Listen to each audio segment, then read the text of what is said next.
Hello everyone, I hope आप सभी ठीक है। 2024 का जेई एडवांस का मैथ्स का सेकंड पेपर देखते हैं। बच्चों से बात करके पता लगा इस बार कि in compare to previous years इस बार पेपर थोड़ा आसान आया है। तो देखते हैं पहला सवाल। पहले सवाल में बाहर tan है, अंदर इनवर्स है और सिंपल सा लग रहा है। अंदर वाले को tan में कन्वर्ट कर देते हैं, tan इनवर्स में, और tan a माइनस बी का फॉर्मूला अप्लाई कर देते हैं। तो ये वाला पोर्शन तो कितना हो गया, ये वाला पोर्शन तो कितना हो गया, दिस इज tan इनवर्स 3/4 हो गया।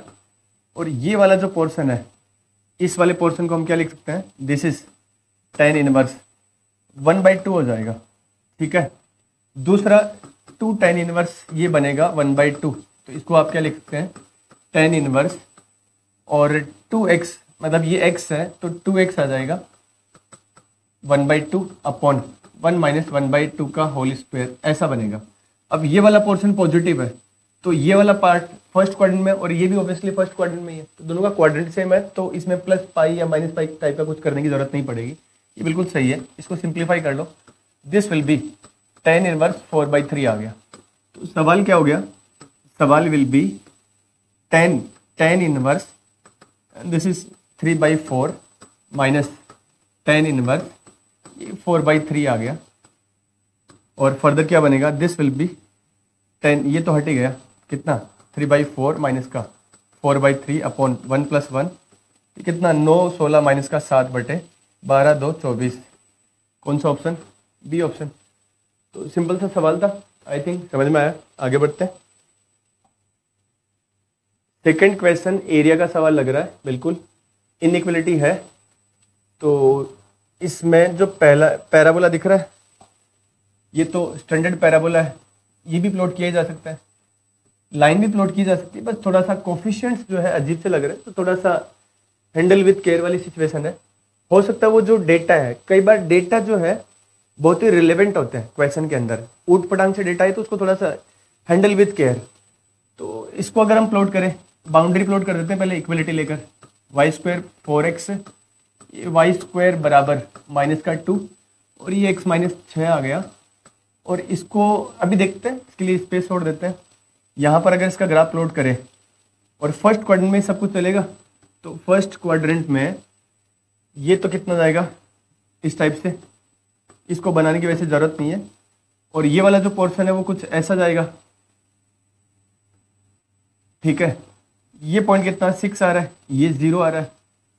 और ये जो पॉइंट ऑफ इंटरसेक्शन है, अगर इसको देखें तो 4x बराबर 12 माइनस 2x, तो यहाँ से 6, तो x बराबर कितना आ गया 2, तो यहाँ पे x बराबर 2 है, तो ये तो 2 आ गया, और यहाँ पे 2 रखा तो 8 2√2, तो ये पॉइंट आ गया 2,2√2, ऐसा आ रहा है, √2 के टर्म्स में आ रहा है, ये ठीक है। और इनइक्वलिटी का अगर पोर्शन देखें तो y² < 4x है, तो 2,0 इसको सेटिस्फाई कर रहा है, मतलब इस पैराबोला के अंदर वाला पोर्शन है, और इसके अंदर भी 2,0 सेटिस्फाई कर रहा है, 2,0, हाँ। तो इस पैराबोला के इधर वाला पोर्शन है, तो ये वाला पोर्शन बन रहा है। लाइन को देख लेते हैं एक बार, अगर इसकी बाउंड्री ड्रॉ करें इक्वलिटी लेकर, तो ये कितना जाएगा 3y प्लस का 2√2x बराबर 10√2 बन रहा है। अब वो जो लाइन है उसमें वो कुछ इस तरह से बनेगी, ठीक है। अगर थोड़ा ध्यान से देखें तो शायद ये पॉइंट उसको सेटिस्फाई कर रहा है। x की वैल्यू 2 रखी है तो 4√2, और 2√2 यहाँ रखेंगे तो 6√2, तो ये 10√2 बराबर आ रहा है, तो ये लाइन यहाँ से पास होगी। और दूसरा y की वैल्यू 0 रखने पर x कितना आ रहा है 5, तो लाइन कुछ ऐसी बनेगी, लाइन कुछ ऐसी बनेगी इस टाइप से, ये 5 से गुजरेगी यहाँ पर और इस पॉइंट से गुजर रही है, और लाइन के इधर वाला रीजन उसको सेटिस्फाई कर रहा है, क्योंकि लाइन के इधर से 0 0 रखिए, इनइक्वलिटी सेटिस्फाई हो रही है। तो जो आपका फिजिबल रीजन है इनइक्वलिटी का, वो ये बनेगा।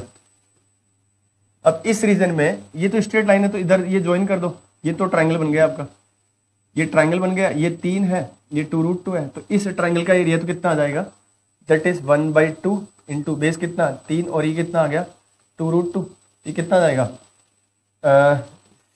ये तो कैंसिल हो गया, 3√2 आ गया ये वाला एरिया। तो इस वाले एरिया को सोल्व करना है, तो 0 से 2 इसको इंटीग्रेट कर दो, तो 0 से 2 0 से 2 उसको इंटीग्रेट करेंगे, मतलब इसको, तो दिस विल बी 2 तो बाहर ले लो, रूट एक्स यहाँ पर बचा, सोल्व करने पर कितना, ये 2 इंटू 2/3 बाहर से आ जाएगा, और ये x की पावर 3/2, और ये कितना 0 से 2, ये कितना हो जाएगा बच्चे, दिस विल बी 2 रखेंगे तो ये 2√2 बनेगा, तो 8√2 अपॉन 3, और प्लस में वो एरिया कर दूं मैं 3√2, तो कितना 9 8 17, तो 17√2/3। अब ये पूछा है ये, तो 17/3 ऑप्शन बी है। ठीक है, अगर कैलकुलेशन सही है तो ऑप्शन बी है। और आप देखिए इतना इतना सिंपल कैलकुलेशन है, सिंपल इन द सेंस कि बहुत क्लोज नहीं है या बहुत गलती होने की गुंजाइश नहीं है। आप आराम से पेशेंस के साथ करोगे तो आंसर सही जाएगा ही जाएगा, मतलब बहुत ज़्यादा इसमें कहीं गलती होने की गुंजाइश ना के बराबर है, वीकेंड से। आगे बढ़ते हैं, सवाल नंबर थर्ड। सवाल नंबर थर्ड, अगर ये लिमिट का सवाल है और 0 रखे तो ये जो 0 हो रहा है ये 1, ये 0, 1 की पावर इन्फिनिटी जा रहा है, तो 1 की पावर इन्फिनिटी जा रहा है, तो सिंपल सा कॉन्सेप्ट है, इसको हम ऐसे लिख सकते हैं,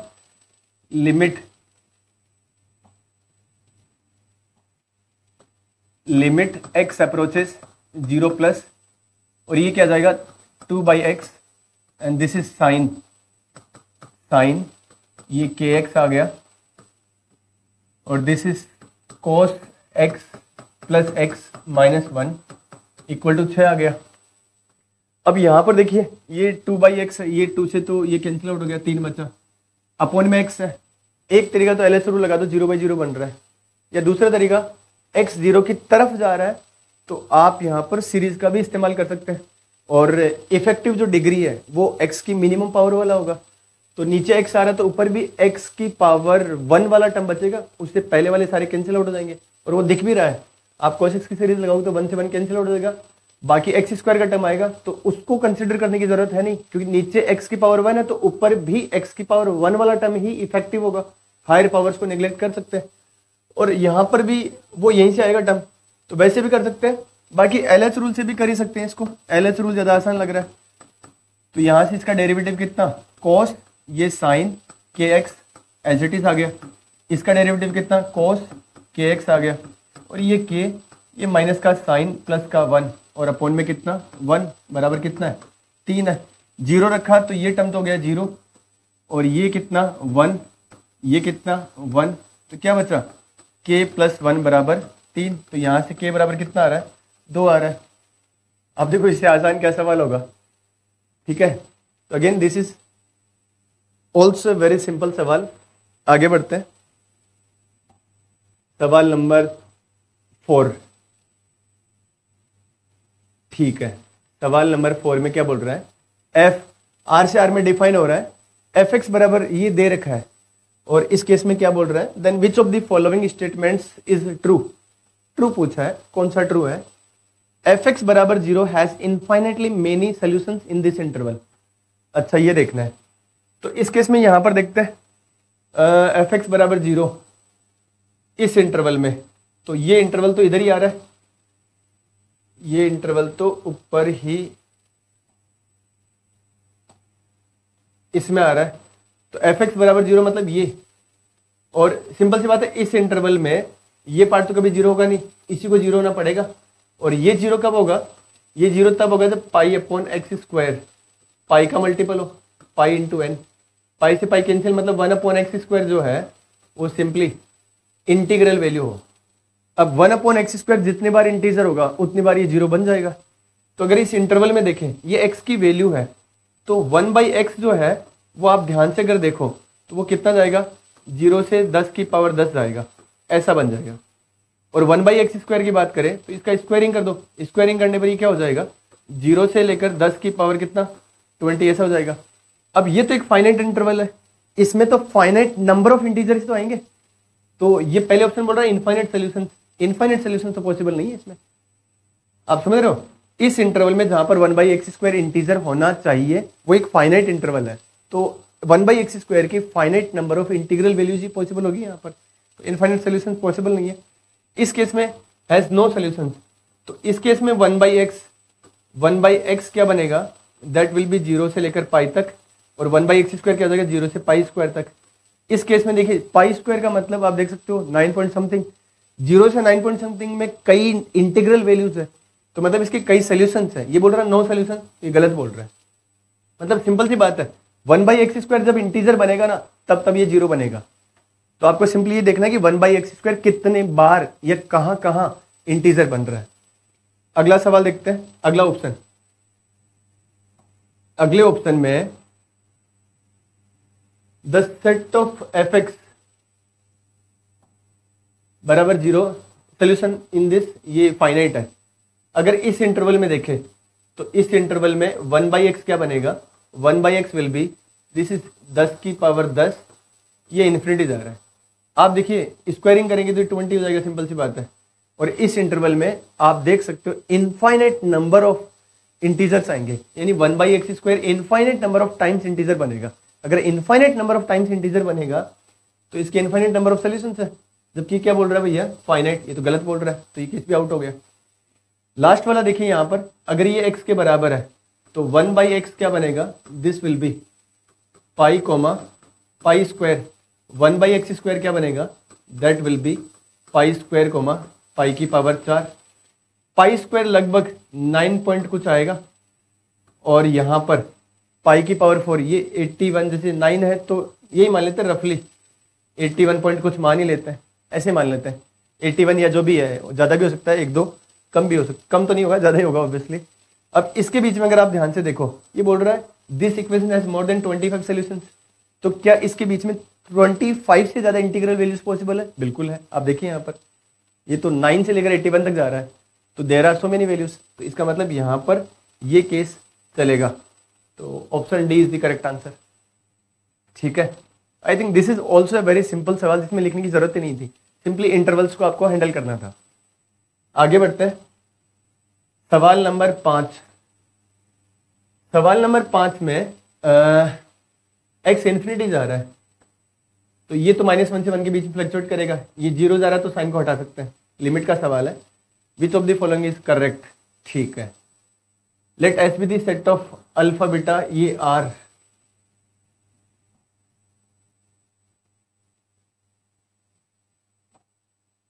अल्फा बीटा रियल नंबर्स है, ये अल्फा बीटा है, कौन कौन सेटिस्फाई करेगा ये देखना है। ठीक है, ये तो 0 जा रहा है तो इसको हटा सकते हैं, तो ये कितना हो जाएगा, और इसमें अगर ध्यान से देखो तो एक बार अल्फा की वैल्यू -1 और 1 है, तो कैसे बना लो ना, जनरल सोल्व करने के बजाय आप इस ऑप्शन को लेकर देख लो। तो अगर अल्फा बराबर में -1 लेता हूं तो ये क्या बन जाएगा, लिमिट एक्स अप्रोचेज इन्फिनिटी, और यहां पर ये साइन x², ये 1 रखूंगा तो ये तो एज इट -1 रखूंगा तो नीचे जाएगा, और ये 1/, इसको हटा ही देते हैं एक बार, ये तो 1/x, इसको नीचे भेज दो तो ये क्या बन जाएगा, और यहां पर भी -1 रखा तो ये ऊपर जाएगा। ठीक है, मैं इसको क्या लिख रहा हूं, इसको हटा दिया क्योंकि ये 0 जा रहा है तो इसको हटा सकते हैं, और यहां पर ये x² नीचे आ गया, ये वाला पार्ट ln x की पावर 1 ये नीचे रहेगा, और ये वाला पार्ट ln 1 + x की पावर कितना बीटा ऐसे जाएगा, और यहां पर -1 रखा तो x की पावर बीटा ऊपर चला गया। आई थिंक दिस इज क्लियर। अब अल्फा बराबर -1 है तो बीटा बराबर या तो 3 ले सकते हैं या 1 ले सकते हैं, तो एक बार 3 अगर लेता हूं मैं बीटा बराबर, तो यहाँ 3 रखूं तो ये x जाएगा, x बन जाएगा, इससे कैंसिल आउट होने के बाद में x बनेगा, मतलब पॉलिनोमियल है, ये तो -1 से 1 के बीच में फ्लक्चुएट करेगा, ये x है, नीचे ln log वाला पार्ट है। तो आप एक चीज देखिए ध्यान से, लिमिट x अप्रोचेज अगर इन्फिनिटी है, ऊपर पॉलिनोमियल है और नीचे log वाला पार्ट है, ln x वाला पार्ट, तो ये जो पॉलिनोमियल है ये भी इन्फिनिटी मूव करेगा, ये भी इन्फिनिटी मूव करेगा, और पॉलिनोमियल जो है इस लॉगरिथमिक फंक्शन के कंपैरिजन में इतना बड़ा होगा कि आप इसको नेग्लेक्ट कर सकते हैं, एक तरह से इफेक्टिवनेस इसकी बहुत ज्यादा होगी, और इससे ज्यादा एक्सपोनेंशियल फंक्शन की होगी जब x इन्फिनिटी है, तो ये ओवरऑल जो है ना इन्फिनिटी ही मूव करेगा। ठीक है, वैसे भी देख सकते हैं, दूसरा आप ऐसे भी देख सकते हैं, ऊपर नीचे एल रूल लगाओगे तो ऊपर x खत्म हो जाएगा, 1 हो जाएगा, और यहाँ पर 1/x बनेगा तो वो वापस ऊपर चला जाएगा, तो नीचे वाला खत्म होता जाएगा और ऊपर x बनता जाएगा, तो ओवरऑल वैल्यू इन्फिनिटी मूव करेगी। तो मतलब अगर मैं 3 लेता हूं बीटा तो ऊपर x आएगा और नीचे log वाला पार्ट रहेगा, और ये मूव करेगा पूरा का पूरा इन्फिनिटी, क्योंकि न्यूमरेटर जो है डिनोमिनेटर के कंपैरिजन में बहुत बड़ा है, तो ये तो जीरो नहीं बनेगा, तो ये केस तो हो गया आउट। अगर मैं बीटा बराबर 1 लेता हूं, बीटा बराबर मैं 1 लेता हूं, तो ये वाला पोर्शन कैंसिल आउट होकर इधर केवल x बचेगा, तो x इस बार नीचे बचेगा, समझ में आ रहा है? तो नीचे वाला पोर्शन कहां जा रहा है? इन्फिनिटी, और ऊपर तो -1 से 1 के बीच में फ्लक्चुएट कर रहा है, और अपॉन में इन्फिनिटी, तो ओवरऑल कहां जाएगा? जीरो। तो ये ऑप्शन मैच कर रहा है। एक तो ये तो कौन सा केस हुआ? जब अल्फा बराबर -1 लिया। अगर अल्फा बराबर में 1 लेता हूं ना, तो क्या बनता है देखते हैं, इसको हटाते हैं एक बार। अगर अल्फा बराबर 1 लेते हैं,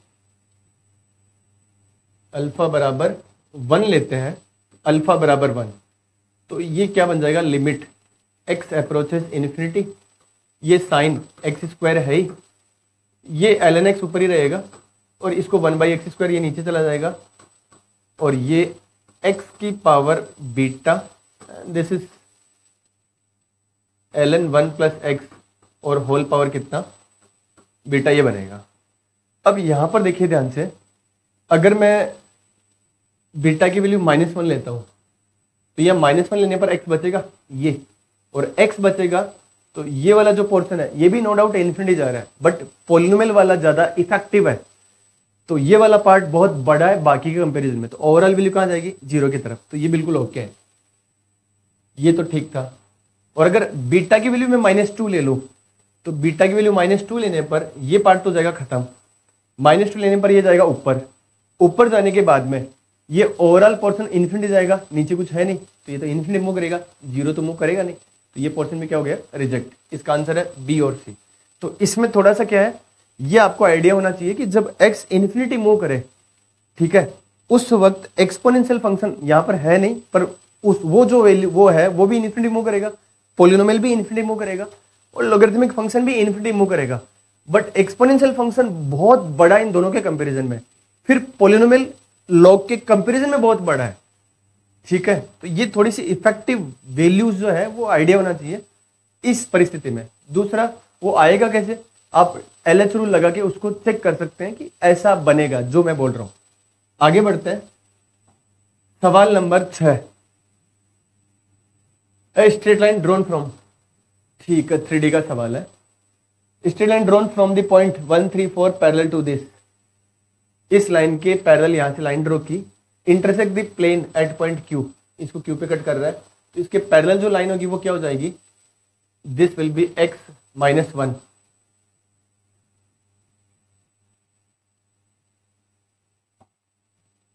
इसके पैरेलल इस पॉइंट से पास होने वाली लाइन क्या होगी? x - 1 अपॉन तो 1 ही रहेगा, ये डायरेक्शन रेशियोज तो सेम ही रहेगा, तो ये कितना हो जाएगा? y - 3 अपॉन 2 और z - 2 अपॉन 1 बराबर लेमड़ा ले लेते हैं एक बार, ठीक है। और इसका पैरामीट्रिक पॉइंट क्या बनेगा? दिस विल बी q मान लेते हैं उसको, ये q क्या हो जाएगा? लेमड़ा + 1 और 2 लेमड़ा + 3 लेमड़ा प्लस का 2।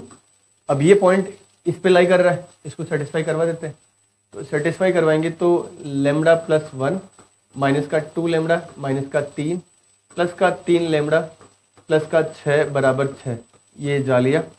और ये कितना बचा?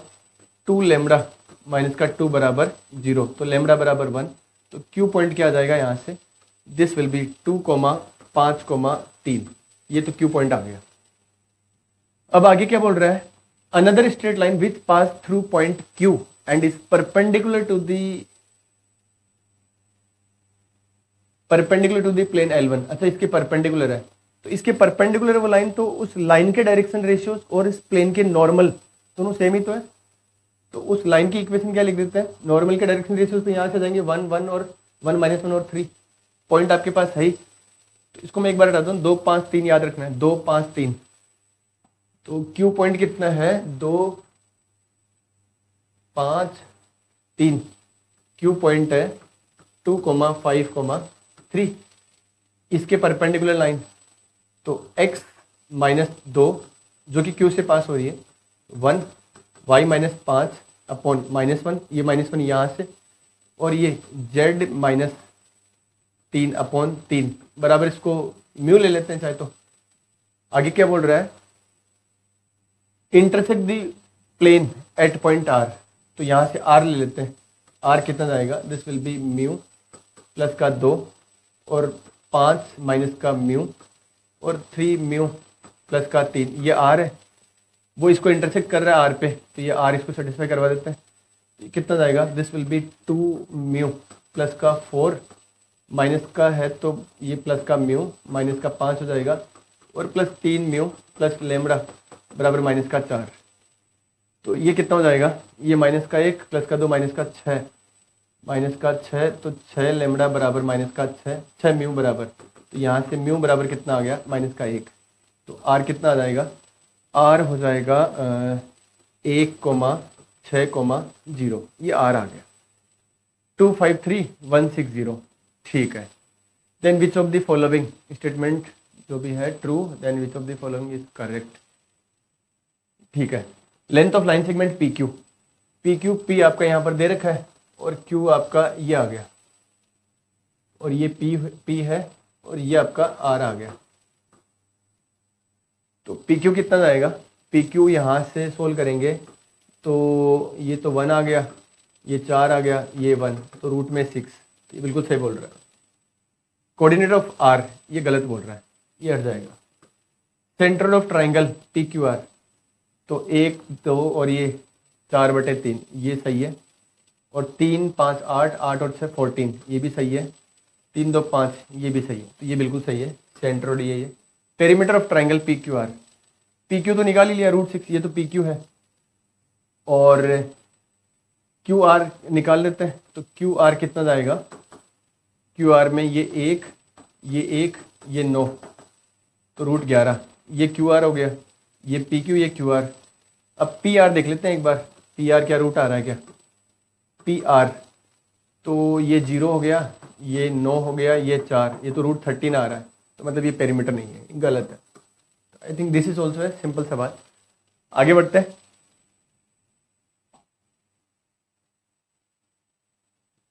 नेक्स्ट है, late A1 B1 C1 be 3 points in the XY plane. Suppose that the lines A1 C1 and B1 C1 are tangents to the curve. बहुत बढ़िया, at A1 and B1 respectively. If O बराबर this, C1 बराबर this. भाई यहाँ पर जो है ना, एक तो ये स्टैंडर्ड पैराबोला है, तो आधे काम तो ऐसे आसान हो जाते हैं। y² बराबर 8x, y² बराबर 8x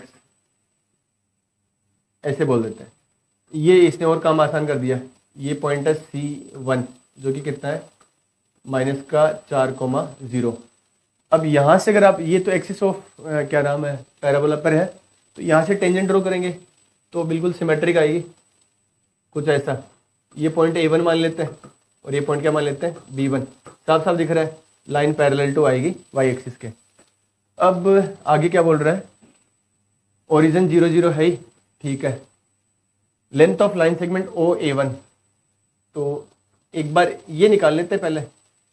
तो इस पॉइंट के रिस्पेक्ट में तो कोड ऑफ कॉन्टैक्ट है, COC है, तो t बराबर 0 करके निकाल लेते हैं। ये पैरामेट्रिक पॉइंट लेके वैसे भी कर सकते हैं। तो t बराबर अगर 0 करूँ मैं इस A1 B1 के लिए, क्योंकि this is the code of contact with respect to this point, तो पॉइंट t जो है ये विथ रेस्पेक्ट टू इस पॉइंट के रेस्पेक्ट में t बराबर 0 कितना जाएगा, ये y² है, तो y इंटू 0 बराबर ये 4 और x प्लस माइनस का 4 आ जाएगा। तो यहाँ से x बराबर कितना आ गया, 4। तो भैया इसकी इक्वेशन आ गई x बराबर 4।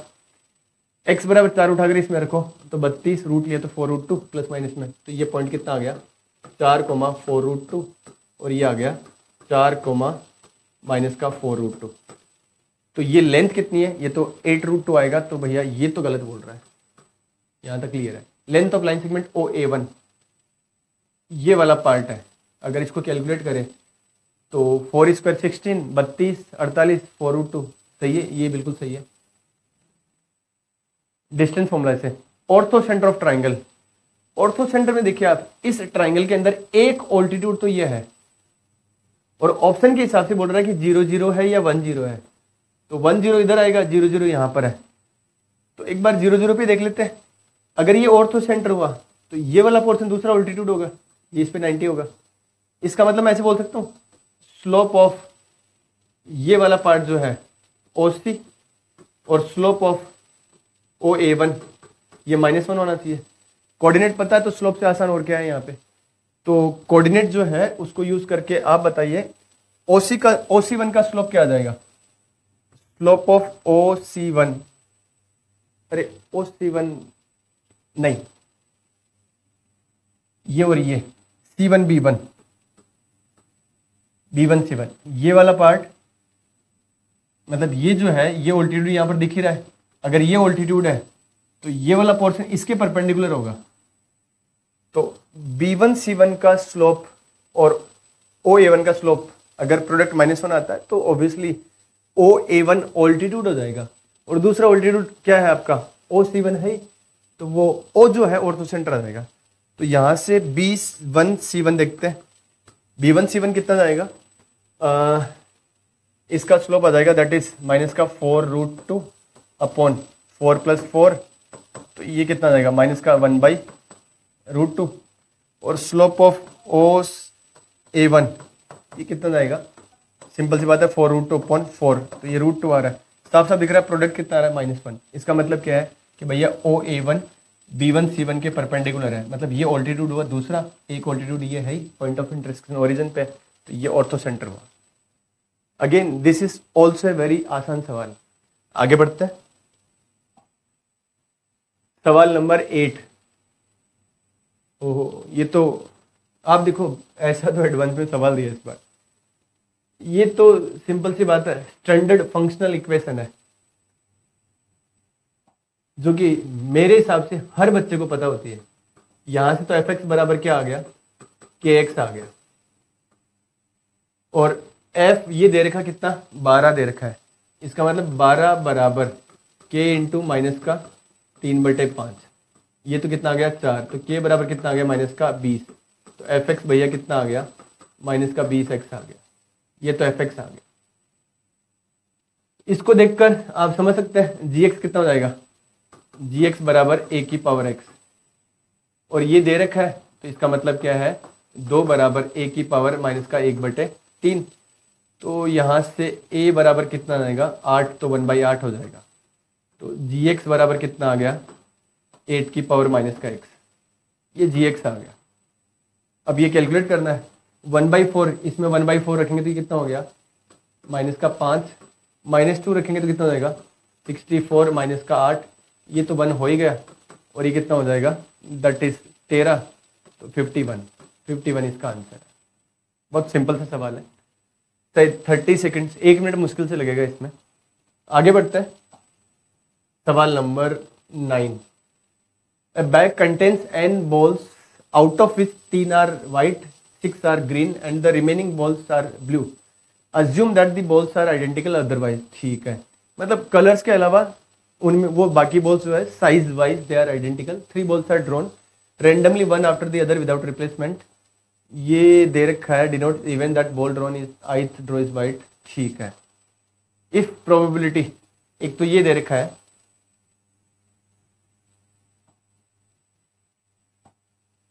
इस पोर्शन में, ऐसे मान लेते हैं कि जो बॉक्स है उसमें 3 बॉल्स वाइट है, ये 3 बॉल्स वाइट हो गई, 6 बॉल्स ग्रीन हो गई, और रिमेनिंग n-9 बॉल ये कौन सी है दैट इज ब्लू बॉल आ गई। इसका मतलब क्या है, इसका मतलब है 3/n into, and this is G2 है तो G2 कितना आएगा 6/n-1 into, and this will B n-9 ये कितना हो जाएगा n-2 बराबर कितना दे रखा है बच्चे 2/5n दे रखा है। ये इससे कैंसिल आउट हो गया, ये कितना बचा 3 बचा, ये सोल्व करने पर कितना आ जाएगा 45n-9 बराबर n² माइनस का 3n प्लस का 2 आ रहा है। इसको सोल्व करें फर्दर तो कितना जा रहा है, ये n² माइनस का ये 45 और 3 ये कितना आ जाएगा 48 n आ रहा है, और वो 45 इंटू 9 यानी 441 कितना जाएगा 450 450 में से 45 माइनस किया तो 405, 2 407, एक ही आ रहा है। एक बार इसको सोल्व कर सकते हैं, एक बार इसको देखिए ये क्या कहना चाह रहा है। इसको भी अगर देखें, ये तो फैक्टराइज हो जाएगा शायद 11 और 37, 11 और 37, तो यहाँ से तो n कितना आ गया, 11 और 37 आ जाएगा। इसको अगर देखें तो वो क्या हो जाएगा, probability of B3 intersection G2 intersection W1, ये ऊपर बनेगा, और नीचे कितना, probability of W1 intersection G2 बराबर 2/9 है। ये portion I think this is given, पहले से गिवन है, सेम ही है। तो ये कितना जाएगा, 2/5n, और अपॉन में ये वाला जो पोर्शन है ये कितना जाएगा, this is 3/n into green कितना 6/n-1 बराबर 2/9। तो n से n कैंसिल आउट हो गया, और ये जो है 3 3 ये कैंसिल हो गया, 2 बचा, इस 2 से ये 2 कैंसिल आउट हो गया। तो ये कितना आ जाएगा, n-1 बराबर 10। तो n बराबर कितना आ रहा है, 11। तो यहाँ से तो डायरेक्ट इस आंसर आ गया था, ये कैलकुलेशन करने की भी जरूरत नहीं थी। बट हो सकता है कि ये और n = 11 इसको भी सेटिस्फाई कर रहा है। अब कई बच्चे इसमें क्या सोच सकते हैं कि अगर इस कैलकुलेशन को हम करते ही नहीं बिल्कुल भी, सीधा इसी को यूज करके इसको लिखते और इसका इस्तेमाल करके निकालते, तो n बराबर 11 आ रहा था। समझ में आ रहा बच्चे, n बराबर 11 आ रहा था, तो सीधा आंसर 11 बोल देते। बट हो सकता है n बराबर 11 यहाँ पे जो बनता फॉर्मेशन, हो सकता है उसको सेटिस्फाई ना करता, बट फिर भी हमने ये इस्तेमाल किया तो सेटिस्फाई करता ही करता। तो हम डायरेक्ट भी कर सकते थे, ये ध्यान रखना। चलो बाकी सवाल कंटिन्यू करेंगे नेक्स्ट सर। और इन 9 क्वेश्चंस को करने से हमें एक चीज समझ में आती है कि इस बार तो बहुत आसान था पेपर, और गलती की गुंजाइश भी नहीं थी। अगर आपने कैलकुलेशंस सही डायरेक्शन में ले गए तो आंसर सही आएगा ही आएगा, मतलब बहुत क्लोज ऑप्शंस नहीं थे। सबसे पहले हमारे पास में 10th क्वेश्चन है, जिसमें इसने पूछा है कि फंक्शन जो है number of solution of f(x) = 0 in real number, यानी रियल नंबर में इसके सॉल्यूशन कितने होंगे ये हमको देखना है। अब इसके अंदर जैसे कि कुछ टर्म कॉमन ली जा सकती है यहाँ पे एक्सप्रेशन, इस एक्सप्रेशन को कुछ इस वे से हम लिख सकते हैं, f(x) = हमारे पास में वैल्यू है sin x + 2 अपॉन में e⁻πx, और ये एक्सप्रेशन हमारे पास में कंप्लीट कॉमन आ जाएगी। इसको हम इस तरीके से लिख सकते हैं, x⁻2023 + 2024x + 2025 divide by x² - x + 3। ये हमारे पास में एक्सप्रेशन है कुछ इस तरीके की। अब इसमें जो टर्म है हमारे पास में, जैसे कि एक ये टर्म है, ये नॉन जीरो टर्म है, ये टर्म जो है वो कभी 0 के बराबर नहीं होगी, ये भी 0 के बराबर नहीं होगा, ये भी 0 के बराबर नहीं होगा। इसका मतलब इस एक्सप्रेशन को हमको 0 करना पड़ेगा। इस एक्सप्रेशन को हम जो है वो u ले सकते हैं। u के वैल्यू देखें आप, x⁻2023 + 2024x + 2025। अब इसका अगर हम डिफरेंशिएशन करते हैं तो डिफरेंशिएशन करेंगे तो देखो क्या वैल्यू आती है, du/dx बराबर आ जाएगा 2023 x⁻2022 + 2024 × 1 + 0। इसका मतलब ये एक्सप्रेशन जो है 2024 यहाँ पॉजिटिव वैल्यू है, इसके साथ में हमने पॉजिटिव वैल्यू और ऐड कर दी, तो ये कंप्लीट वैल्यू जो हमारे पास में पॉजिटिव वैल्यू है, इसको हम >0 बोल सकते हैं। अब >0 में हम ये कह सकते हैं कि भाई इसका ग्राफ जो है वो हमेशा इंक्रीजिंग ग्राफ रहेगा। इस तरीके का ग्राफ बनेगा, इसमें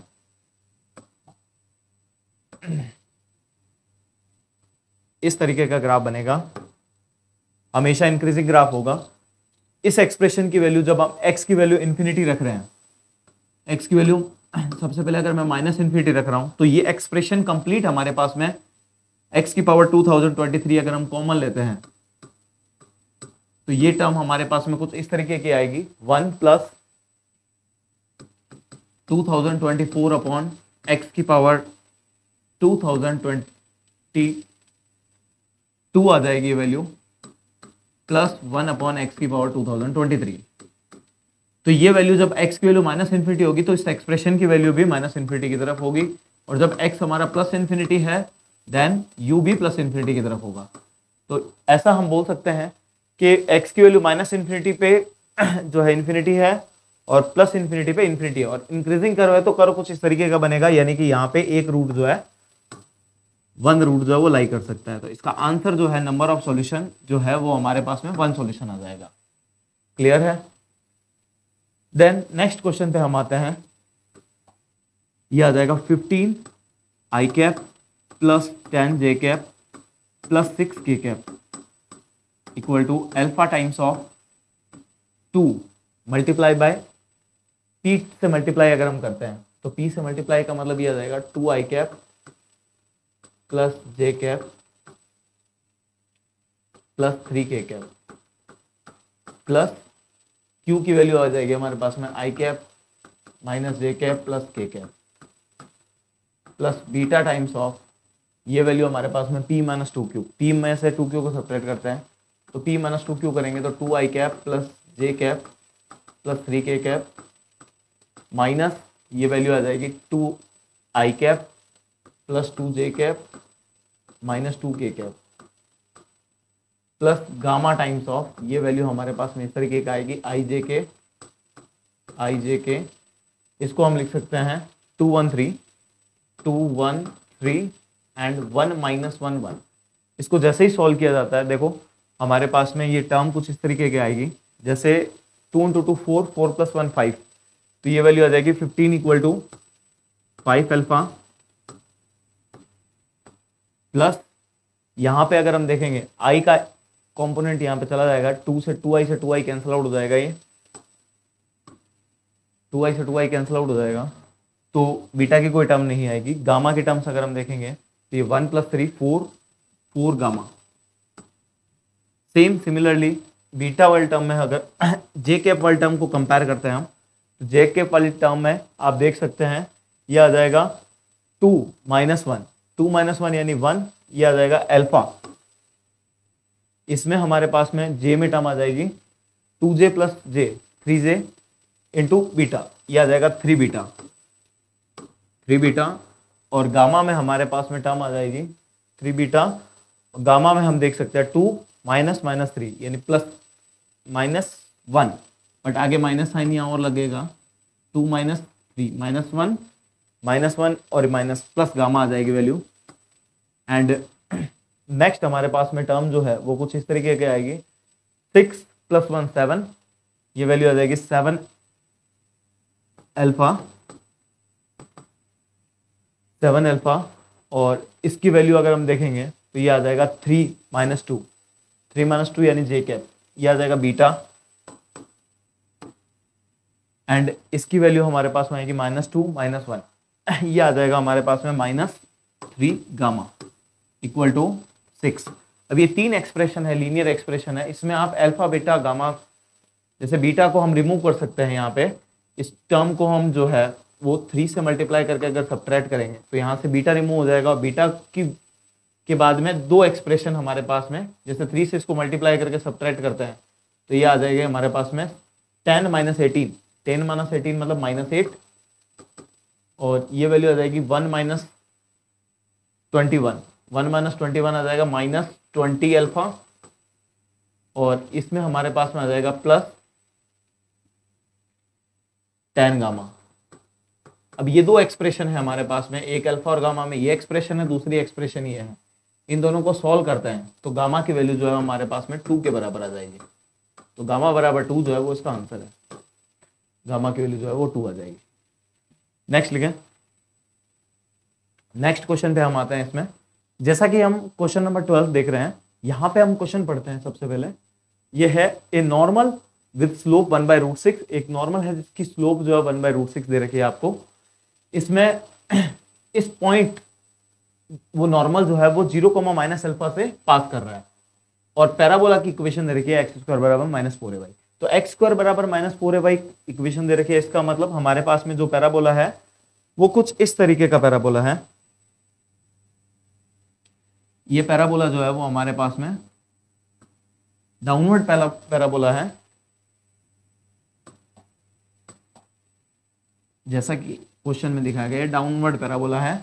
अब इस पैराबोला का जो फोकस है वो हमारे पास में पैराबोला दे रखा है x स्क्वायर बराबर -4ay, तो इसको हम कुछ इस तरीके से लिख सकते हैं, ये 0, -a हमारे पास में फोकस पॉइंट हो गया। और एक पॉइंट और आपको दे रखा है इसमें, लेट एल बी, यहाँ पे नॉर्मल जो है वेयर हमको दे रखा है a पॉजिटिव है, let L be the line passing through 0, -अल्फा, यानी एल जो पॉइंट है, एक लाइन जो है वो इससे पास कर रही है, लाइन कुछ इस तरीके से पास कर रही है। मैं एक लाइन बना देता हूं जो कि डायरेक्ट्रिक्स के पैरेलल है। अब डायरेक्ट्रिक्स हमारे पास में यहाँ पे डायरेक्ट्रिक्स ये होगी, तो इसके पैरेलल जो लाइन की इक्वेशन होगी वो कुछ इस तरीके की होगी, उसको जो है हम कुछ इस तरीके से लिख सकते हैं कि वो लाइन हमारे पास में ये होगी। अब ये लाइन जो है वो 2 पॉइंट पे कट करेगी, एक हमारे पास में पॉइंट है ए, दूसरा पॉइंट जो है वो दे रखा है बी। ए और बी 2 पॉइंट है हमारे पास में, और यहाँ पे आपको जो गिवन है जैसे कि आर रेशियो एस, अभी आर और एस हमको क्या है, आर हमारे पास में है, R denote the length of the latus rectum, यानी आर हमारे पास में लेटस रेक्टम की लेंथ है। आर अपॉन एस का जो रेशियो दे रखा है वो है हमारे पास में 4a divide by S. S की वैल्यू जो है वो है स्क्वायर ऑफ ए बी, यानी ए बी का स्क्वायर दे रखा है, और इसकी वैल्यू जो है हमारे पास में 1:16 है, 1:16 है।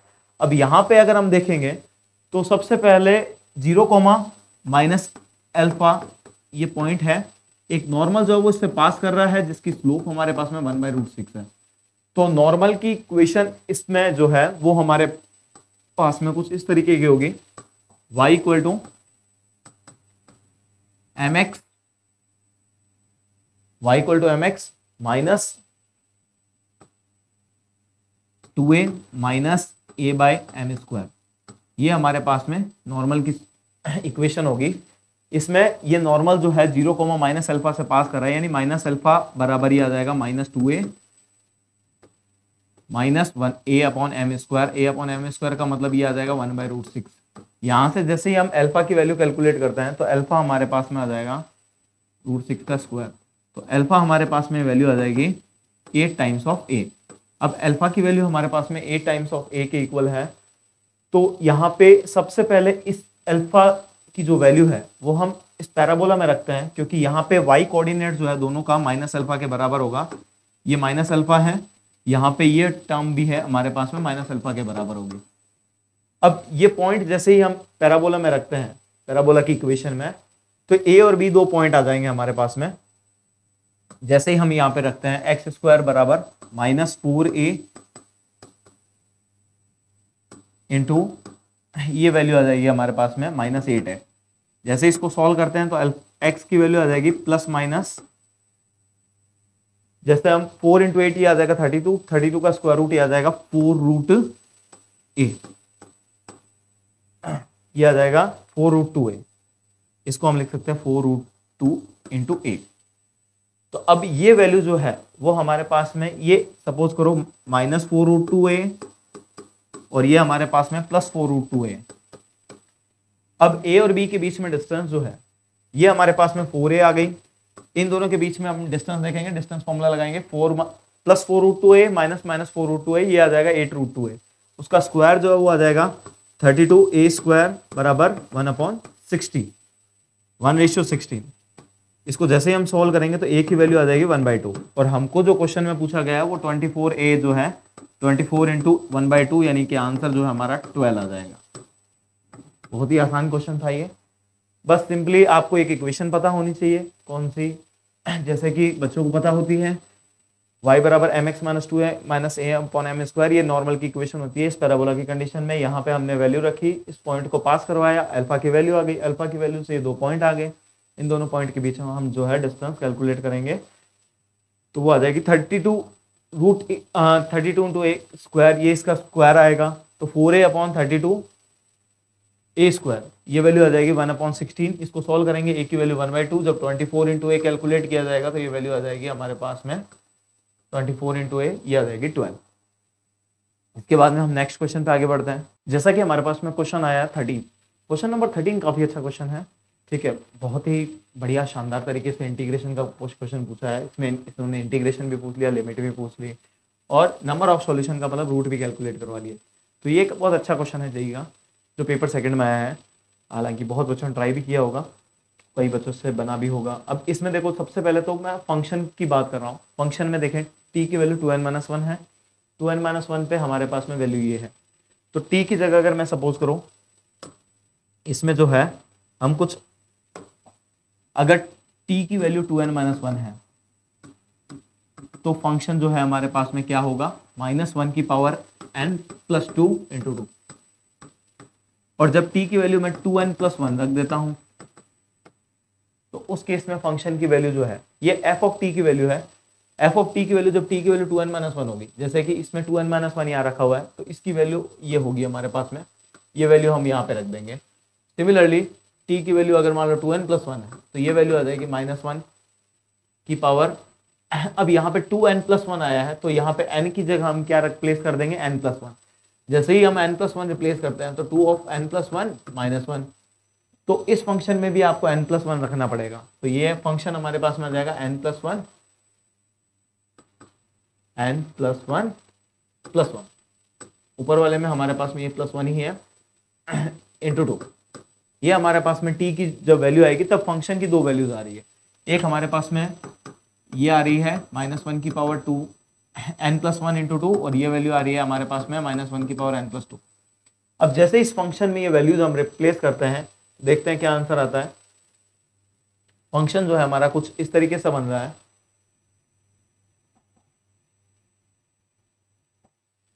फंक्शन जो है वो हमारा इस तरीके से बनेगा, f of t equal to, ये आ जाएगा 2n+1 -t upon 2 multiply bye, यहाँ पे हमारे पास में f ऑफ 2n-1 था, तो 2n-1 में यहाँ पे वैल्यू आ जाएगी -1 की पावर n+1 इंटू 2। सेम इस तरीके से वैल्यू थी हमारे पास में, ये था t माइनस, ये वैल्यू जो थी वो थी t-2n-1 t-2n-1 अपॉन 2, और ये था हमारे पास में f ऑफ 2n+1 था, तो ये n+2 इंटू 2 आ जाएगा। जब इसको हम सॉल्व करते हैं, यहाँ पे देखो 2 से 2 कैंसिल आउट हो जाएगा, ये भी 2 से 2 कैंसिल आउट हो जाएगा, और इसमें देखो -1 की पावर n हम कॉमन ले सकते हैं, -1 की पावर n+1 ये कॉमन आ जाएगा, ये वैल्यू आ जाएगी 2n+1 माइनस t, और ये आ जाएगा हमारे पास में 2n-1 माइनस t। यहाँ पे हम 1 से 1 कैंसिल आउट कर सकते हैं, तो इस तरीके की फंक्शन की वैल्यू आ रही है 2 टाइम्स ऑफ -1 की पावर n+1 इंटू 2, ये आ जाएगा 2n - t। ये फंक्शन आ रहा है। अब इस फंक्शन को जो है हम कुछ इस तरीके से लिख सकते हैं, जैसे कि हमको gx बराबर ये दे रखा है, यहाँ पे इंटीग्रेशन का यूज किया है इन्होंने 1 से x तक f of t into dt। अब ये फंक्शन जो है वो हमारा इस इंटरवल में डिफाइन है, पर्टिकुलरली जैसे t बराबर हमारे पास में है 2n-1 से 2n+1 तक, इस इंटरवल में फंक्शन जो है वो डिफाइन कर रखा है। तो इसको जो है हम जैसे 3 अलग अलग इंटरवल ले लेते हैं, जैसे n की वैल्यू अगर मैं 1 रख रहा हूँ तो ये 1 से 3 तक वैल्यू आएगी। अगर मैं n की वैल्यू यहाँ पे 1 रखता हूँ तो t की वैल्यू आ जाएगी हमारे पास में 1 से 3। सिमिलरली n की वैल्यू अगर मैं 2 रखता हूँ तो ये वैल्यू आ जाएगी 2 इंटू 2 4 4 - 1 3। t की वैल्यू आ जाएगी 3 से 5, और नेक्स्ट इसमें 3 रखेंगे तो ये वैल्यू आ जाएगी 5 से 7, ये 5 से 7 आ जाएगी। पर इसी के साथ साथ हम इस फंक्शन इनमें वैल्यू को रिप्लेस करते रहेंगे। जैसा ही हम रिप्लेस करते हैं यहाँ पे, तो सबसे पहले तो x बराबर 1 से 3 के लिए मैं डिफाइन कर देता हूँ फंक्शन को। आप वहां पे वैल्यू रखते हो तो देखो कुछ इस तरीके की वैल्यू आती है, x की वैल्यू 1 से 3 तक है, x की वैल्यू 3 से 5 है, x की वैल्यू 5 से 7 के बीच में है, और x की वैल्यू 7 से 8 तक है। ये हमारे पास में फंक्शन आ जाएगा। 1 से 3 के बीच में हमारे पास में जो फंक्शन है f ऑफ x वो कुछ इस तरीके का आ जाएगा। 1 से 3 के बीच में जो फंक्शन है उसको हम ऐसा लिख सकते हैं 2 into 2 minus T, 2 minus x into D x, या 2 minus T into D T, ये आ जाएगा 1 से x तक हमारे पास में फंक्शन आ जाएगा। अब 1 से x तक फंक्शन आने के बाद में इसको हम जो है नेक्स्ट हम लिखेंगे 1 से 3, 2 इंटू 2 माइनस टी, ये हमारे पास में फंक्शन आ जाएगा dt। फिर 3 के बाद में आप n की वैल्यू उस वापस उधर फंक्शन में रिप्लेस करते हो, तो 3 की वैल्यू देखते हैं क्या आती है। जैसे हम 3 की वैल्यू को देखेंगे यहाँ पे, हाँ 3 रखने पे ये आ जाएगी 3 से x 2t minus 8 into D T, ये वैल्यू आ जाएगी हमारे पास में। अब नेक्स्ट जो है,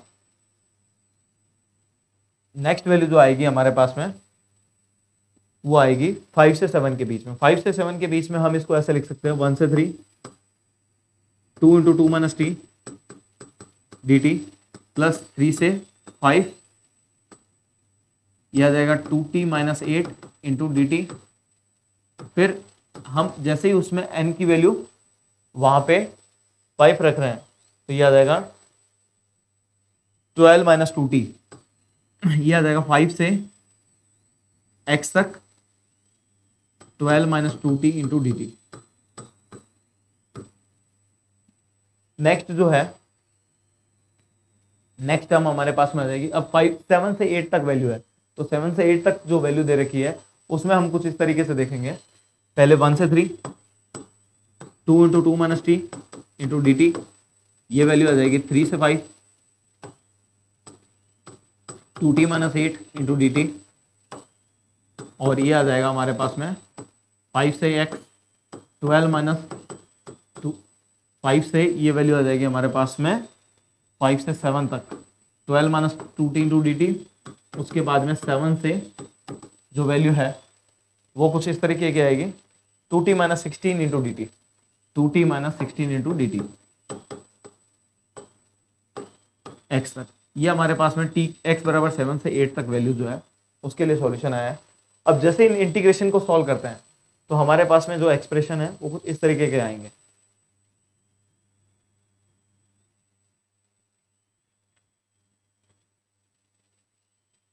gx का जो एक्सप्रेशन है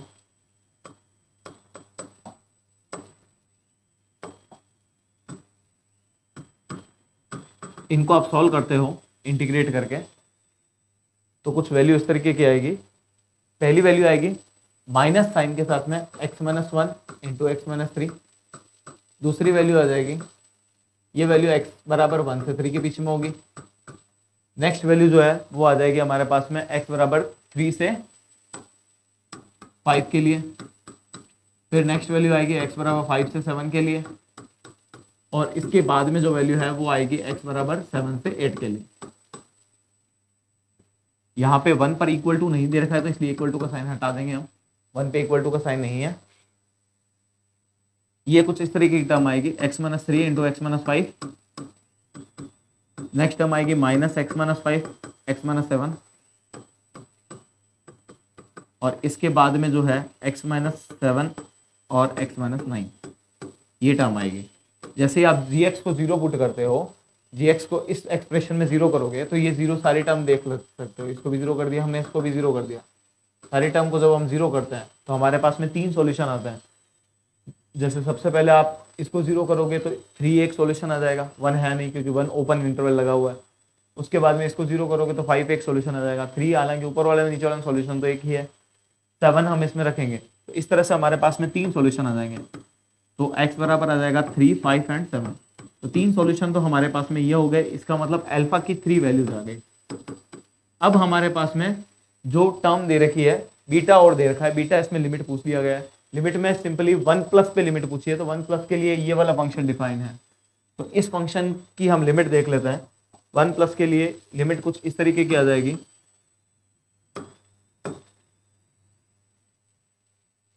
वन प्लस के लिए जो है लिमिट एक्सटेंड्स टू 1 प्लस, ये आ जाएगा minus x minus 1 x minus 3 upon x minus 1।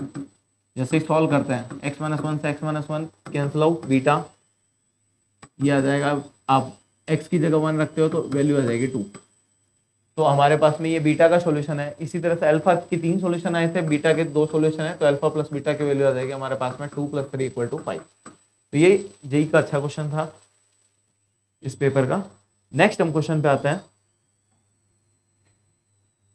Next शायद इन्होंने पैराग्राफ दे रखा है, पैराग्राफ भी पूछा हुआ है इसमें, रिलेशन से रिलेटेड पैराग्राफ है। अब हालांकि पैराग्राफ में हम पढ़ते हैं इसमें क्या दे रखा है। एस की वैल्यू जैसे कि दे रखा है 1 2 3 4 5 6 और एक्स जो है वो set of all relation from R to S है, जो इनको सेटिस्फाई कर रहे हैं। मतलब पहला रिलेशन ये दे रखा है कि आर में एग्जैक्टली 6 एलिमेंट होने चाहिए 6 एलिमेंट्स के लिए, और दूसरा हमारे पास में कंडीशन है कि a माइनस बी की value greater than equal to 2 होगी। तो 6 एलिमेंट हो और a minus B greater than 2। तो सबसे पहले तो अगर मैं s क्रॉस s की बात करूं तो टोटल एलिमेंट जो है वो हमारे पास में इसके अंदर जैसे r जो है s टू s हमारे पास में रिलेशन है, तो इसमें टोटल 36 एलिमेंट आएंगे, बट हमको वही एलिमेंट लेने जो इस कंडीशन, इन दोनों कंडीशन को सेटिस्फाई करते हो। जैसे कि पहले a को अगर मैं 1 ले लेता हूं तो b की वैल्यू जो है वो हमारे पास में क्या क्या आ सकती है। जैसे a1 लिया, b को 2 नहीं ले सकते, 2 - 1 1 आएगा, 1 ग्रेटर देन 2 नहीं होता। b को हम 2 भी नहीं रख a1 आया, b की वैल्यू अब 3 से स्टार्ट कर सकते हैं, तो b की वैल्यू हमारे पास में आ सकती है 3, फिर आ जाएगा 4, फिर आ जाएगा 5, फिर आ जाएगा 6। ये 4 एलिमेंट जो है हमारे पास में b के आ सकते हैं जब a की वैल्यू 1 होगी। सिमिलरली a की वैल्यू अगर मैं 2 रखता हूं तो 2 रखेंगे तो देखें आप क्या क्या वैल्यू आ सकती है। 2 रखेंगे a की वैल्यू, तो 1 भी हम ले नहीं सकते, 2 भी हम नहीं ले सकते, 3 भी हम नहीं ले सकते, 4 से स्टार्ट करेंगे क्योंकि 2 - 4 जो है वो 2 आ जाएगा। तो यहाँ पे b की वैल्यू आ जाएगी 4 5 एंड 6। सिमिलरली a अगर मैं 3 लेता हूँ तो ये एलिमेंट जो है वो कौन कौन से आएंगे, a3 यहाँ पे रखते हैं तो यहाँ पे हम 1 ले सकते हैं, बिल्कुल ले सकते हैं, और 2 लेंगे तो 2 - 3 का मॉड जो है वो 1 आएगा, 1 ग्रेटर देन 2 नहीं होता, इसका मतलब 2 नहीं लेंगे हम। 3 भी नहीं ले सकते, 3 और 3 डिफरेंस 0 आ जाएगा। 4 भी नहीं ले सकते, 4 - 3 1 आ जाएगा। 5 ले सकते हैं और 6 ले सकते हैं, 2 एलिमेंट ये आ सकते हैं। नेक्स्ट a बराबर 4 के लिए अगर हम बात करें तो 4 यहाँ पे जैसे ही रखेंगे तो 2 - 4 ये वैल्यू जो है पहले हम 1 से स्टार्ट करते हैं, 1 - 4 ये वैल्यू क्या आएगी हमारे पास में 3, यानी 1 को रखा जा सकता है। फिर 2 रखेंगे तो 2 - 4 वो भी 2 होता है, तो 4 2 को भी रख सकते हैं। 3 - 4 1 आएगा डिफरेंस, जो कि 2 से बड़ा नहीं होगा, 3 नहीं आ सकता। नेक्स्ट 4 भी नहीं आ सकता, 5 भी नहीं आ सकता, 6 आ सकता है। 6 - 4 जो है वो 2 आ जाएगी वैल्यू। ये a बराबर 4 के लिए डिफाइन हो गया। a बराबर 5 के लिए हम जो है फंक्शन कुछ इस तरीके से रखेंगे। पहले a की वैल्यू 5 है तो b की वैल्यू 1 हो सकती है, बिल्कुल हो सकती है। 5 - 1 जो है वो 4 के बराबर होता है, तो ये हमारे पास में b आ जाएगा 1। नेक्स्ट वैल्यू आ जाएगी हमारे पास में 2 रखेंगे, 2 भी आ सकता है, 5 - 2 डिफरेंस 3 आ रहा है, बिल्कुल आ सकता है 2। नेक्स्ट 3 रखेंगे तो 5 - 3 ये भी आ सकती है वैल्यू। 4 रखेंगे, 4 - 5 1 आ जाएगा, बिल्कुल नहीं आ सकता। 5 रख नहीं सकते, 5 - 5 0 होगा। 6 - 5 वो भी नहीं आ सकता। लास्ट हम a बराबर 6 रखते हैं, यहाँ पे a बराबर 6 में यहाँ पे रख देता हूँ। तो a बराबर 6 में आप देखेंगे तो 1 2 3 4 ये चारों एलिमेंट आ सकते हैं। तो a बराबर 1 रखने पर हमारे पास में 4 एलिमेंट आए हैं। सिमिलरली a बराबर 2 रखने पर 3 एलिमेंट्स हैं। इसके बाद में a बराबर 3 रखने पर भी 3 एलिमेंट्स है, a बराबर 4 रखने पर 3 एलिमेंट्स है, a बराबर 5 रखने पर 3 एलिमेंट्स है, और a बराबर 6 रखने पर भी 4 एलिमेंट्स है। अब हमारे पास में टोटल जो एलिमेंट्स आए हैं यहाँ पे देखेंगे आप, तो ये 4 एलिमेंट्स है, ये हमारे पास में 3 एलिमेंट्स है, ये 3 एलिमेंट्स है, ये 3 एलिमेंट्स है, ये भी 3 एलिमेंट्स है, और ये हमारे पास में 4 एलिमेंट्स है। टोटल एलिमेंट्स हम काउंट करेंगे 4 4 8 8 और 12 20 एलिमेंट्स है। अब यहाँ पे जो है एग्जैक्टली हमको जैसे क्वेश्चन इसने क्या पूछा गया है कि भाई a - b की वैल्यू 2 से ग्रेटर होगी। अब यहाँ पे जो है nx यानी x में कितने एलिमेंट हो सकते हैं, जो हमको 6 एलिमेंट सेलेक्ट करने हैं, हमारे पास में टोटल 20 एलिमेंट्स हैं, तो nx जो है 6 एलिमेंट का सिलेक्शन करना है हमको आउट ऑफ 20 लेफ्ट। तो इसका जो सॉल्यूशन है वो कुछ इस तरीके का आ जाएगा, nx जो है वो आ जाएगा, हमको 6 एलिमेंट चाहिए क्योंकि फर्स्ट स्टेटमेंट इन्होंने ये बोला था कि r में 6 एलिमेंट ही होंगे, और 20 एलिमेंट्स हमारे पास में टोटल आ रहे थे, तो 26, और ये nx की वैल्यू हमको mc6 के बराबर दे रखी है, यानी m की वैल्यू यहाँ पे 20 के इक्विवेलेंट होगी। पहला क्वेश्चन का आंसर आ गया है। नेक्स्ट क्वेश्चन जो है वो इन्होंने काफी अच्छा क्वेश्चन पूछा है। नेक्स्ट क्वेश्चन है हमारे पास में इस तरीके का, यहाँ पे n y plus n z की वैल्यू पूछी गई है। एन वाई में एक ही एलिमेंट होना चाहिए, एग्जैक्टली वन एलिमेंट, और जेड में जो है हमारे पास में एस टू एस में एक फंक्शन दे रखा है। तो वाई में जो है वो, जैसे अगर हम ए की वैल्यू 1 ले रहे हैं, ए की वैल्यू 1 लेंगे, ए की वैल्यू 1 लेंगे, ए की वैल्यू 2 लेंगे, ये हमारे पास में आप देखेंगे वैल्यू इसकी, ए बराबर 2 पे जो वैल्यू है, ए पे हमारे पास में एलिमेंट आए थे 3 4 5 6, सेम 2 पे हमारे पास में एलिमेंट आए थे 3 हो नहीं सकता, यहाँ पे ये एलिमेंट हो जाएगा 1 भी नहीं हो सकता, 3 नहीं हो सकता, 4 से स्टार्ट होंगे, 4 5 एंड 6, ये 3 एलिमेंट आ गए। अब यहाँ पे जैसे कि हम ए बराबर 3 के लिए एलिमेंट काउंट करेंगे, ए बराबर 4 के लिए एलिमेंट काउंट करेंगे, ए बराबर 5 के लिए एलिमेंट काउंट करेंगे, ए बराबर 6 के लिए एलिमेंट काउंट करेंगे। तो अभी अभी जैसे हमने काउंट किए थे, इसमें आ सकता है हमारे पास में 1 5 एंड 6, इसमें हमारे पास में आ जाएगा 1 2 6, नेक्स्ट आ जाएगा हमारे पास में ए बराबर 5 के लिए 1 2 3, और नेक्स्ट इसमें आ जाएंगे 1 2 3 4। अब अगर मैं सपोज करो बी की वैल्यू फिक्स भी कर दूं, बी बराबर मैं अगर सपोज करो यहाँ पे 4 रख रहा हूँ, तो 4 के लिए हमारे पास में देखें 4 के साथ में पेयर 1 भी हो सकता है, 2 भी हो सकता है, और 6 भी हो सकता है।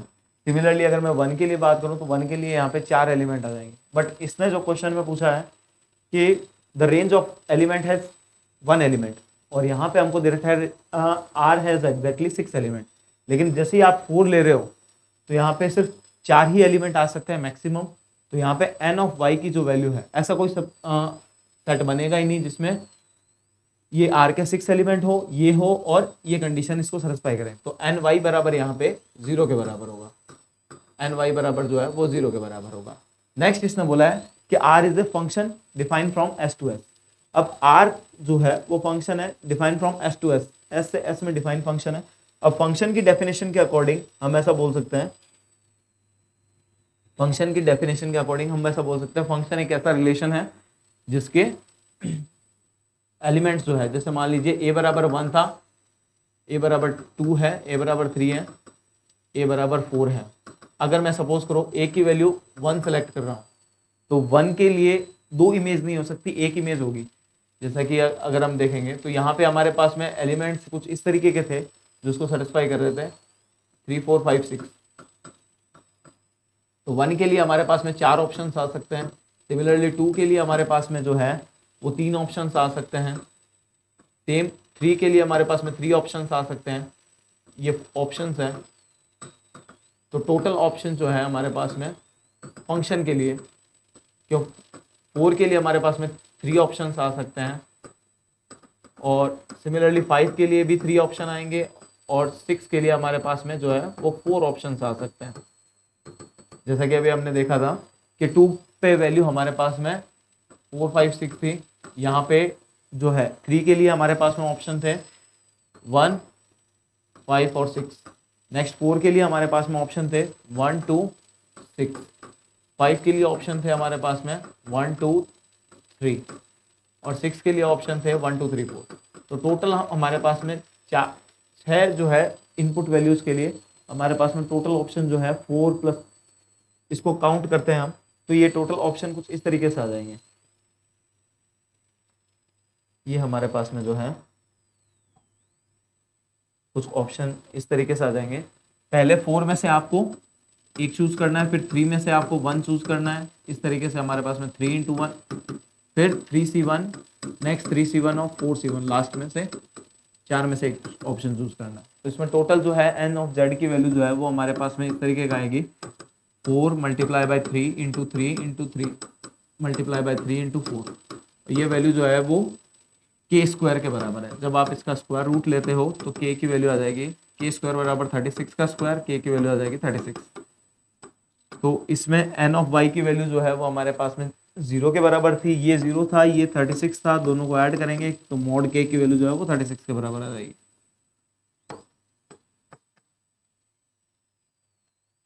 ये 0 था, ये नंबर ऑफ एलिमेंट इसमें 36 थे, तो ये टोटल हमारा आंसर जो है वो k की वैल्यू जो है वो 36 आ जाएगी।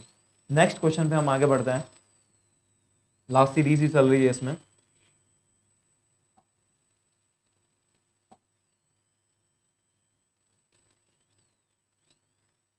अब 2 क्वेश्चन और हैं हमारे पास में, इंटीग्रेशन से रिलेटेड ही है, और इंटीग्रेशन की काफ़ी बोल सकते हैं कि ठीक क्वेश्चन थे। इंटीग्रेशन फंक्शन का अच्छा मैथ्स दिया हुआ इन्होंने। यहाँ पे जो वैल्यू हमको दे रखी है, फंक्शन एफ ऑफ एक्स जो है वो साइन स्क्वायर एक्स के बराबर है, और जी एक्स की वैल्यू हमारे पास में पाई by 2 x minus x square है।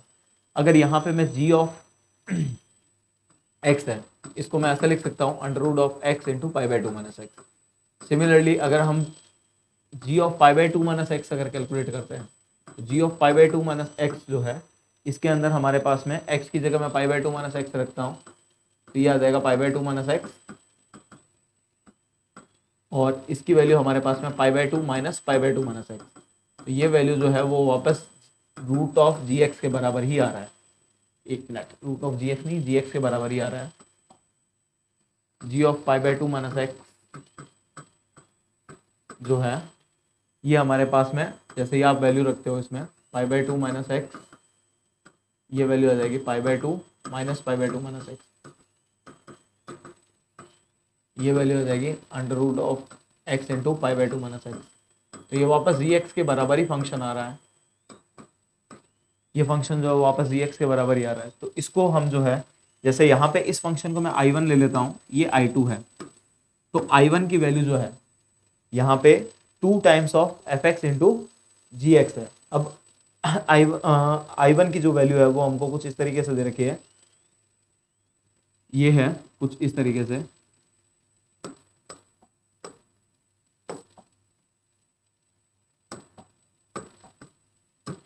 I1 बराबर है हमारे पास में 2 times of F X into ji X, 2 times of F X into ji X from 0 to pi by 2। अब एफ एक्स की वैल्यू जो है 0 से पाई बाई 2, ये वैल्यू है हमारे पास में 2 times of sine square x, G X की वैल्यू हमारे पास में, जी एक्स को मैं जी एक्स ही लिख देता हूँ, into D x, G X की वैल्यू जो है वो जी एक्स के बराबर ही है। अब यहाँ पे x की जगह अगर मैं सम ऑफ लिमिट माइनस एक्स लगाता हूँ, x की जगह अगर हम प्रॉपर्टी लगाते हैं इंटीग्रेशन की, तो ये वैल्यू इस तरह से आएगी 0 से pi by 2 cos square x, g of pi by 2 minus x, जैसा कि अभी हमने देखा g of pi by 2 minus x जो है वो जी एक्स के बराबर ही है, तो जी एक्स के बराबर ही है, तो इसको हम इस तरह से लिख सकते हैं, ये जी ऑफ एक्स ही रहेगा। अब अगर हम दोनों को ऐड करते हैं, इन दोनों को इक्वेशन को, तो ये इक्वेशन कुछ इस तरीके की बनेगी, ये इक्वेशन जो है वो कुछ इस तरीके की बनेगी, I1 plus I1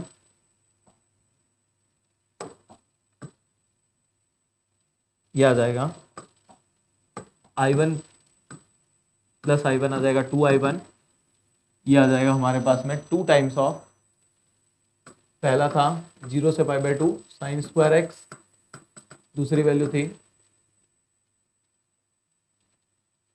plus cos square x into जी एक्स डी एक्स। जब हम ऊपर दोनों इक्वेशन को ऐड करते हैं तो इस तरह की वैल्यू आएगी, तो I1 बराबर ही आ जाएगा इंटीग्रेशन ऑफ, ये वैल्यू हमारे पास में आ जाएगी 2 टाइम्स ऑफ 0 से pi by 2 ji x into D X. 2I1 की वैल्यू 2 के बराबर आ जाएगी, 2 से 2 कैंसिल आउट हो जाएगा, तो I1 की वैल्यू हमारे पास में कुछ इस तरीके की आ जाएगी। I1 बराबर, I1 को हमने ये माना था, तो 2 times of F X into ji X 0 से pi by 2 D x minus 0 से पाई बाई 2, ये value G x into D X के बराबर है। अब ये दोनों ही वैल्यू जो है, इसकी वैल्यू को अभी अभी हमने देखा कि जी एक्स इंटू डी एक्स के बराबर ही वैल्यू आ रही है, तो ये दोनों वैल्यू सेम ही आ रही है, तो ये वैल्यू कैंसिल आउट हो जाएगी। 0 से पाई बाई 2 ये आ जाएगी g x into D x minus इसकी वैल्यू आ जाएगी हमारे पास में 0 से pi by 2 ji x into D x, तो ये दोनों टर्म कैंसिल आउट हो जाएगी, इससे आंसर हमारा जो है वो 0 आ जाएगा, इसका आंसर जो है वो 0 आ जाएगा। जैसे इसमें हमने प्रॉपर्टी लगाई इंटीग्रेशन की, यहाँ पे x की जगह sum of limit minus x put किया, सबसे पहले इन दोनों को ऐड किया तो ये वैल्यू जो है वो कंप्लीटली हमारे पास में इसके बराबर आ रहा है। अब ये दोनों टर्म सेम है, इक्वल है, इसलिए कैंसिल आउट हो जाएगी और कैंसिल आउट होकर आंसर इसका 0 आ जाएगा। ये क्वेश्चन हमारा सिंपल ही था। नेक्स्ट क्वेश्चन जो है एग्जाम का लास्ट क्वेश्चन है, उसको हम डिस्कस करते हैं। अब यहाँ पे हमको 16/π³ fx इंटू gx dx की वैल्यू पूछी गई है। तो यहाँ पे जैसा कि हम देख रहे हैं सेम पिछली बार जैसा ही क्वेश्चन है ये। इसमें हमारे पास में जो है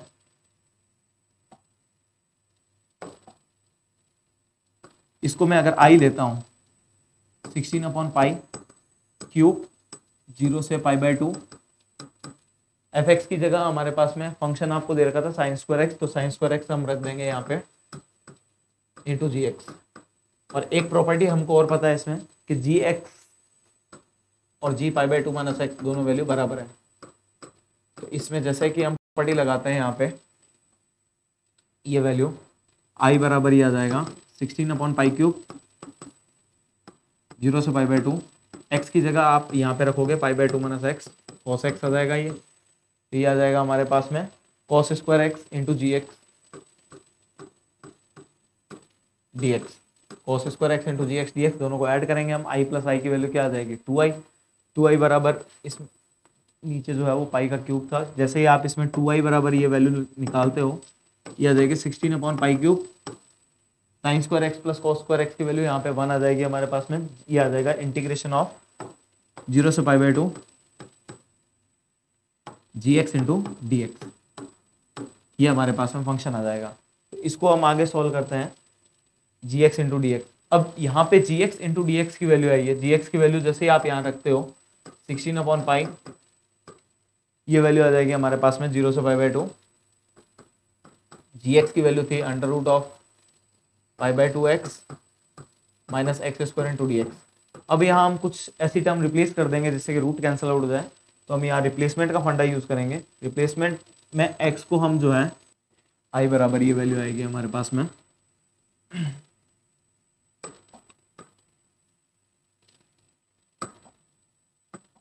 i बराबर ये आ जाएगी 8/π³ 0 से π/2 π/2 sin थीटा cos थीटा।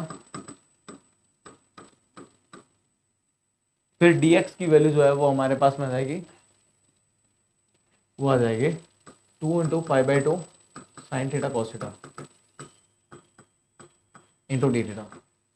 2 से 2 कैंसिल आउट हो जाएगा, पाई से पाई कैंसिल आउट हो जाएगा, यहाँ पे ये π³ से ये कैंसिल आउट हो जाएगा। 8/2 से ये 4 टाइम्स कैंसिल आउट हो जाएगा। ये टर्म जो है वो 0 से π/2 1/π, इसकी वैल्यू जो है वो sin² थीटा के बराबर होगी। और sin² थीटा को हम जो है वो इस तरीके से लिख सकते हैं 1/π 0 से π/2 1 माइनस cos 2 थीटा/2 1 माइनस cos 4 थीटा/2